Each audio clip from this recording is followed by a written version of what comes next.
Hello students, आज हम सीखेंगे रैशनल एंड इरेशनल नंबर्स का डेसिमल एक्सपेंशंस टाइप। अब डेसिमल एक्सपेंशंस टाइप हमारी टू टाइप्स की हैं, terminating and non terminating. Students, हमें डेसिमल एक्सपेंशन सीखने की क्यों आवश्यकता है? देखिए स्टूडेंट्स, अगर हमें रैशनल एंड इरेशनल नंबर्स का एक कलेक्शन दे दिया जाए और हमें बोल दिया जाए कि इनमें से हमें रैशनल एंड इरेशनल नंबर्स को सेपरेट करना है, तो इसके लिए हमें पता होना चाहिए कि रैशनल एंड इरेशनल नंबर्स का डेसिमल एक्सपेंशन किस टाइप का होता है। अब टर्मिनेटिंग एंड नॉन टर्मिनेटिंग को कैसे डिसाइड करें? टर्मिनेटिंग और नॉन टर्मिनेटिंग डिसाइड करना हमारे क्वेश्चन पर डिपेंड करता है। जैसे हम इसे एक एग्जांपल से समझते हैं। एग्जांपल हमने ले लिया 1/2। इसका मतलब है हमें 1 को 2 से डिवाइड करना है। चूँकि हमारा यहाँ पर डिविडेंड जो है वो डिवाइज़र से छोटा है, तो इसके लिए हमें एक पॉइंट लगा देते हैं यहाँ पे। और पॉइंट लगा दिया तो अब हम यहाँ पे एक 0 लगा सकते हैं। अब ये हमारा बन गया 10। अब हम इसे सीधा सीधा चला सकते हैं। 2 5 ज़ा 10। ये यहाँ पर हमारा जो रिमाइंडर है वो 0 आया है, यानी कि कम्प्लीटली डिवाइड हो चुका है। ठीक है, अब हम एक और एग्जांपल लेते हैं। हमने लिया 1/3। इसका मतलब है कि हमें 1 को 3 से डिवाइड करना है। देखिए स्टूडेंट्स, यहाँ पे अगेन हमारा जो 1 है डिविडेंट है वो डिवाइजर यानी कि 3 से छोटा है, जिसके लिए हम क्वोशिएंट में एक डेसिमल पॉइंट लगा देंगे। डेसिमल पॉइंट लगाने का मतलब ये होता है कि अब हम यहाँ पे एक 0 लगा सकते हैं। अब हम इसको चलाएंगे। 3 3 जा 9। हमारा रिमाइंडर आया 1। अगेन हम 1 0 लगा सकते हैं क्योंकि हमने डेसिमल एक्स पॉइंट जो है वो लगा दिया था। अगेन हम चलाएंगे। 3 3 जा 9। अब हमारा जो रिमाइंडर है वो बार बार 1 आ रहा है और ऐसे ऐसे मतलब बार बार खुद को रिपीट कर रहा है, रिपीटिंग इटसेल्फ। तो इसको हम क्वोशिएंट को कैसे लिखेंगे कि 1/3 हमारा क्या आया है 0.3, और 3 के ऊपर हम एक छोटी सी लाइन बना देंगे जिसे हम बोलते हैं बार। इसका मतलब होता है कि जो 3 है, 3 नंबर है, डिजिट है, वो बार बार रिपीट हो रही है। हमें इस यहाँ दिखाई दे रहा है कि 3 हम जितनी बार लिखेंगे ये जो रिमाइंडर हमारा 1 बार बार आता जाएगा। यानी कि अगर हम 3 बार बार चलाते जाएं, लिखते जाएं, हमारा रिमाइंडर तो एक ही रहेगा बार बार। इसे आगे चलाने से कोई फ़ायदा नहीं है। तो हम इसे ऐसे लिख सकते हैं क्वोशिएंट को डेसिमल पॉइंट एंड 3 के ऊपर बार। अब हम एक एग्जांपल और लेते हैं। नेक्स्ट एग्जांपल है हमारा 1/7। इसका मतलब है 1 को हमने 7 से डिवाइड करना है। इसके लिए हम एक डेसिमल पॉइंट लगा लेंगे। अब ये बन गया हमारा 10। अब 7 1 जा 7। रिमाइंडर हम आया हमारा 3। डेसिमल पॉइंट लगा है तो इसके लिए हम अगेन यहाँ 1 0 लगा लेंगे। अब हमारा है 7 4 जा 28। क्योंकि ये जो हमारा रिमाइंडर है वो हमारे डिवाइजर से छोटा है और चूंकि हमने डेसिमल पॉइंट लगाया इसलिए हम यहाँ बार बार 0 लगा सकते हैं।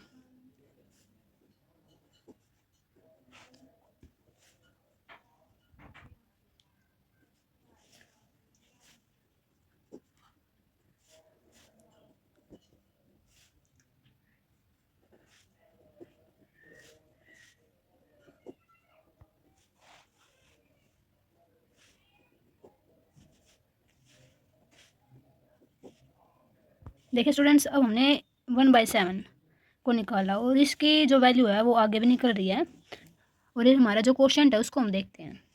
क्वोशिएंट में पॉइंट के बाद 1 4 2 8 5 7 ये जो नंबर ऑफ ब्लॉक्स है यहाँ तक 7 तक, 1 से लेकर 7 तक, ये अब 7 के बाद अगेन रिपीट होना स्टार्ट कर गया। देखो 1 4 2 8 यहाँ पे हमारी जगह नहीं थी इसलिए हमने आगे नहीं निकाला। आप ट्राई कर सकते हैं, सेम यही नंबर ऑफ ब्लॉक्स हमारा अगेन रिपीट होएगा। तो अब हम 1/7 को क्या लिख सकते हैं, इस क्या वैल्यू आई है, हम लिख सकते हैं इसको 0.14285 और इस नंबर ऑफ ब्लॉक्स 1 से लेकर 7 तक के ऊपर हम एक बार लगा देंगे। इसका मतलब है कि ये number of blocks bar bar repeat हो रहा है। अब हम देखते हैं कि इरेशनल नंबर जो कि है √2 हमने एग्जाम्पल के लिए लिया है। अब √2 की वैल्यू जो होती है 1 4 1 4 2 1 3 5 6 2 3 7 3 0, यहाँ आगे चलता रहता है। यहाँ पे ना तो कोई जो है नंबर अपने आप को रिपीट कर रहा है, ना कोई नंबर ऑफ ब्लॉक्स रिपीट हो रहा है। यहाँ बार बार जो है नंबर आ रहे हैं वो भी अलग अलग टाइप के नंबर आ रहे हैं, वो कोई रिपीट नहीं कर रहे हैं एक स्टेज के बाद। ठीक है स्टूडेंट्स, अब हम सीखेंगे कि ये जो हमारे क्वोशिएंट आए हैं, नंबर ऑफ ब्लॉक्स आए हैं, कोई जो नंबर है वो बार बार रिपीट कर रहा है,